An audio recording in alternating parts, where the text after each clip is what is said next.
సభ్యులకు, బ్యాంకర్లకు, విచ్చేసినటువంటి పల్నాటి వీరులకు హృదయపూర్వక నమస్కారం తెలియజేసుకుంటున్నాను.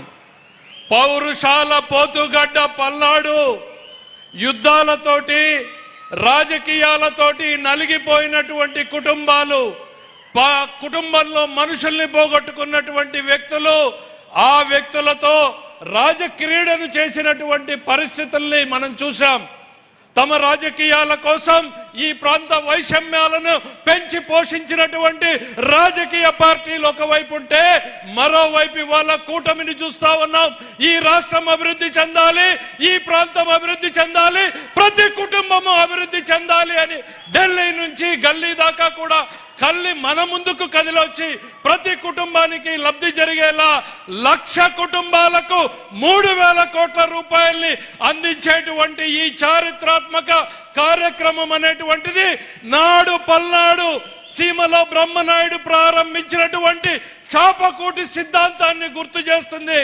సామాన్యుడికి సైతం అధికారాన్ని అందించేలా, ఆర్థిక పరిపుష్టిని చేకూర్చేలా చేపట్టినటువంటి ఈ కార్యక్రమం పల్నాడులోనే కాదు, ఈ ఆంధ్ర రాష్ట్ర చరిత్రలోనే ఓ మైలురాయిగా మారుతుంది అన్నటువంటి విషయాన్ని సందర్భంగా గుర్తు చేస్తా ఉన్నాం.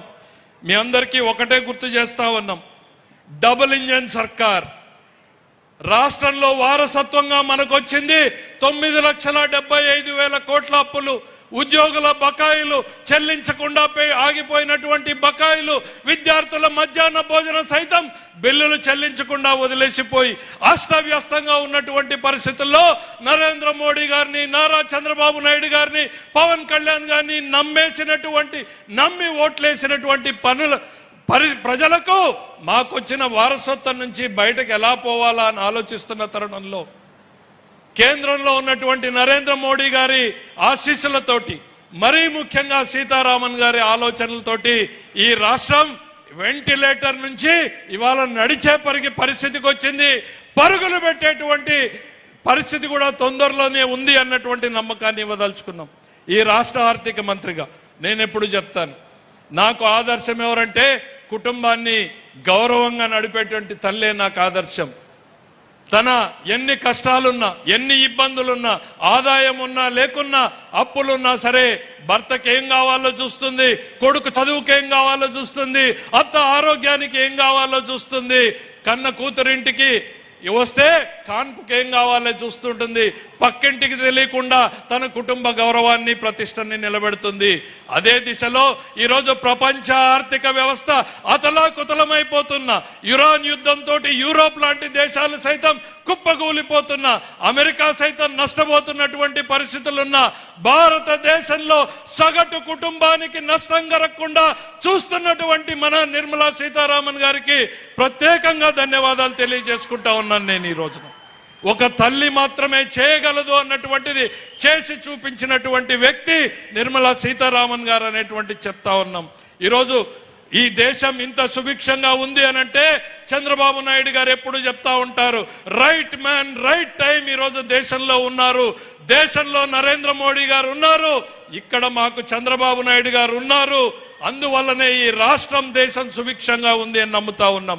నేను ఎప్పుడు కూడా చెప్తా ఉంటాను, మీరు 2024లో వేసినటువంటి ఒక ఓటు లక్షల రూపాయల లబ్ధి చేకూర్చింది, వేల రూపాయల సంక్షేమాన్ని కల్పిస్తా ఉంది.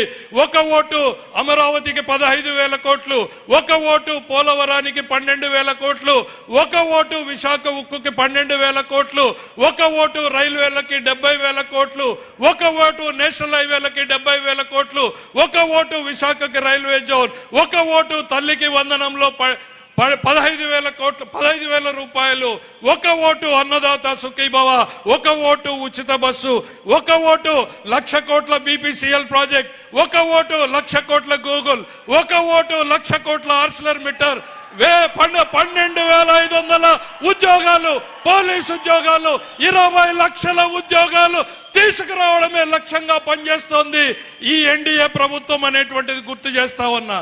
ఇక ఈ రాష్ట్ర మంత్రిగా నిర్మలా సీతారామన్ గారు మనకు అందిస్తున్నటువంటివి చెప్పాలి. ఏ కష్టం వచ్చినా, ఎప్పుడు తలుపు తట్టినా నో అనకుండా మనకి అది పోలవరం మేడం మీరిచ్చినటువంటి ఢిల్లీలో మాకున్నారు అన్నటువంటి ఒక భరోసా ఇవాళ మాకు కల్పించారు మీరు. మేము పోలవరం మీద వెళ్తే వెంటనే సంబంధిత అధికారులతో మీరు మాట్లాడతారు. మాకు ఇబ్బందులు ఉన్నాయి మేడం, గత ప్రభుత్వం 12% 13% వడ్డీలతో చేసింది అంటే బ్యాంకులతో మాట్లాడి మీరు 9% ఇప్పించారు. మీరు అడుగడుగునా మీరు అండగా నిలుస్తున్నారు. విశాఖ ఎకనామిక్ జోన్ కావచ్చు, రాయలసీమ హార్టికల్చర్ హబ్ కావచ్చు, మా ముఖ్యమంత్రి గారు ఏ ప్రతిపాదన పెట్టినా కూడా కాదనకుండా మీరు దాన్ని పరిష్కారం చేస్తున్నందుకు మీకు రాష్ట్ర ప్రజల తరఫున ప్రత్యేకంగా హృదయపూర్వకంగా ధన్యవాదాలు తెలియజేసుకుంటున్నాం మేడం.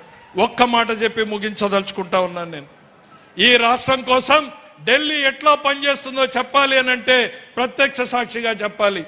ఢిల్లీ విశాఖ ఉక్కు, మన విశాఖ ఉక్కుని ఆ రోజున వాజ్పేయి గారి కాలంలో చంద్రబాబు నాయుడు గారే అది మూసివేయకుండా కాపాడబడింది. మళ్ళీ గత 5 ఏళ్లలో నిర్లక్ష్యానికి గురై మూతకబడితే రాజకీయాన్ని చేస్తున్నటువంటి పార్టీ ఒకవైపు ఉంటే, మరోవైపు ఢిల్లీలో దాన్ని కాపాడాలి ఎలాగైనా అని ఆ రోజు మొత్తం ఢిల్లీలోనే కూర్చున్నటువంటి ముఖ్యమంత్రి గారు అందరితోనూ కేంద్ర ఉక్కు శాఖ మంత్రులతోనూ మాట్లాడితే ఆ రోజు నిర్మలా సీతారామన్ గారు పర్యటనలో ఉన్నారు.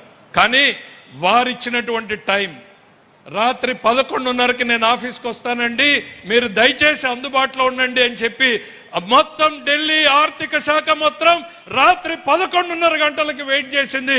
12:05 విశాఖ ఉక్కు మీద నిర్ణయం తీసుకుని మేం పెట్టుబడులు పెడతాం, దాన్ని మూసివేయకుండా కాపాడుతాం అన్నటువంటిది. అంటే ఎన్డీఏ ప్రభుత్వం రేయింబగళ్ళు ఎట్లా ఈ రాష్ట్ర ప్రజల కోసం పనిచేస్తుందో ఒక్కసారి ఆలోచించుకోమని చెప్తా ఉన్నా.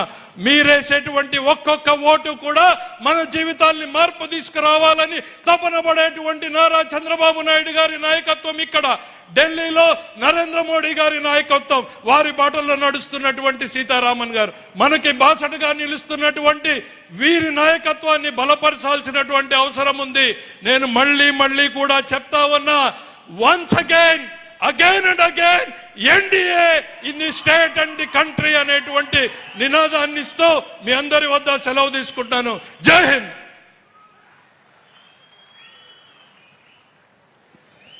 Thank you sir. Thank you.